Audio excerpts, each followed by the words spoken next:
Hello বন্ধুরা, আশা করি সকলেই ভালো আছেন। আজকে আমি এনটিআরসি যে কারা আবেদন করতে পারবে এবং কারা আবেদন করতে পারবে না এবং ওয়েবসাইটে কিভাবে লগ ইন করতে হবে সেটাও আমি আজকে আপনাদের দেখিয়ে দেবো। তাহলে চলুন শুরু করা যাক। প্রথমে আমরা চলে যাব গুগলে যে লিখবো এন এনটিআরসি এই যে লেখা আছে, চলে এসেছে।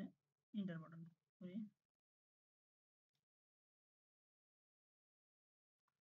এই যে আমার মাউসের দিকে লক্ষ্য করুন, শিক্ষক নিয়োগ। এখানে যে অনলাইন রেজিস্ট্রেশন এখানে ক্লিক করুন। হ্যাঁ, ক্লিক করার পর এখানে দেখুন যে non government teachers and registration and certificate authority NTRCA, এখানে নোটিশ দেওয়া আছে। আমরা কি করব, ই অ্যাপ্লিকেশন পাবলিক সার্কুলার। হ্যাঁ, আপনারা চাইলেও আপনারা দেখতে পারেন লাস্ট অফ ভ্যাকান্ট পোস্ট, দেখতে পারেন যে এখানে দেখে নিতে পারেন যে কোন কোন পোস্টে।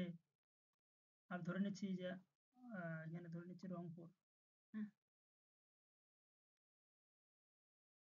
রংপুর আমি আমার এখানে জেলা দিয়ে দিচ্ছি। জেলা দেওয়ার পর এবার আমি সার্চ দিচ্ছি, এখানে দেখতেছি আপনাদের দেখেন যে আমার এখানে রোল নাম্বার, রেজিস্ট্রেশন ডিস্ট্রিক্ট, উপজেলা, পোস্ট, সাবজেক্ট, ভ্যাকেন্ট এবং পোস্ট টাইপ, ক্যান্ডিডেট টাইপ সবগুলো এখানে দেওয়া আছে। আপনি চাইলে এখানে দেখে নিতে পারেন, তাদের সাথেও যোগাযোগ করতে পারেন। হ্যাঁ, এটা আমাদের আজকে মূল বিষয় না। আজকে আমাদের মূল বিষয় হচ্ছে যে এই যে ই অ্যাপ্লিকেশন পাবলিক সার্কুলার 2025, এখানে ক্লিক করবেন। এই যে ষষ্ঠ গণবিজ্ঞপ্তি, হ্যাঁ, ষষ্ঠ গণবিজ্ঞপ্তিতে এখানে যদি দেখি আমরা, এখানে যে ষষ্ঠ গণবিজ্ঞপ্তি 2025, একটি রোল, ব্যাচ এবং রেজিস্ট্রেশন নং ব্যবহার করে কেবলমাত্র একটি আবেদন করা যাবে। ফাইনাল সাবমিশন এর পূর্বে পর্যন্ত আবেদনটি ড্রাফট হিসাবে সংরক্ষিত থাকবে।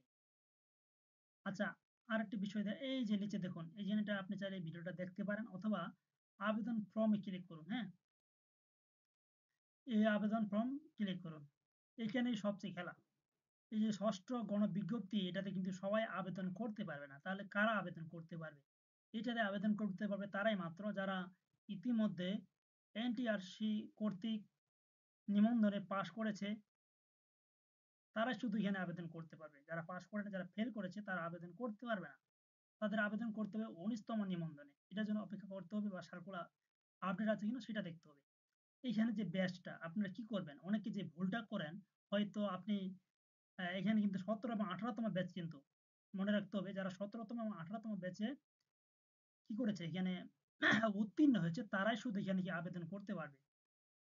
ধরে নিচ্ছি আপনি 18তম, এরপর আপনি রোল নাম্বার দিবেন। এখানে আপনার কি করতে হবে, আপনার রোল নাম্বারটা এখানে দিবেন। হ্যাঁ, রোল নাম্বার যেটা আপনি এনটিআরসি কর্তৃক যে রোল নাম্বারটা সেটাই দিবেন আপনি। আপনার ব্যাচ যে 17 বা 18 হলে 18 দিবেন, 17 হলে 17 দিবেন। এইবার ডেটটা কিন্তু দিতে অনেকে ভুল করেন। আমি দেখাই দিচ্ছি। এই যে ডেট, এটা না, এইভাবে দিবেন না। এইভাবে দিলে কিন্তু, যদি এইভাবে দেন তাহলে কিন্তু আপনি কি হবে, ভুল হবে। তাহলে কিভাবে দিবেন?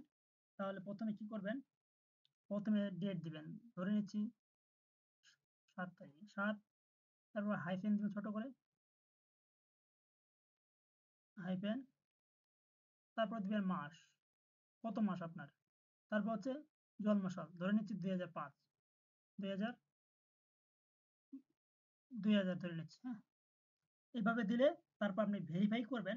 ভেরিফাই করার পর এরপর কিন্তু 8টা স্টেপে কিন্তু আপনি কি করতে হবে, এই 8টা স্টেপ ধাপ ফুলফিল আপ করে সেটা পেমেন্ট করতে হবে। হ্যাঁ, প্রথম স্টেপে থাকে কিন্তু এটা যে আপনার যে সবচেয়ে প্রথম যে স্টেপটা, সেটা হচ্ছে আপনার হচ্ছে যে আপনার এখানে প্রথমে দিলে, এখানে ভেরিফিকেশন দিলে কিছু পূরণ থাকে, কিছু ব্লাঙ্ক থাকে, সেগুলো আপনাকে পূরণ করতে হবে। আপনার পার্মানেন্ট অ্যাড্রেস, পুলিশ ভেরিফিকেশন, সবগুলো ভাবে আপনি পরে তারপর আপনি আপনার চয়েস লিস্টটা আগে থেকেই সিলেক্ট করে রাখবেন। হ্যাঁ, আজকের ভিডিও আশা করি আপনাদের ভালো লেগেছে। ভিডিওটা ভালো লাগলে অবশ্যই একটি লাইক, কমেন্ট, শেয়ার করে পাশে থাকবেন। আল্লাহ হাফেজ।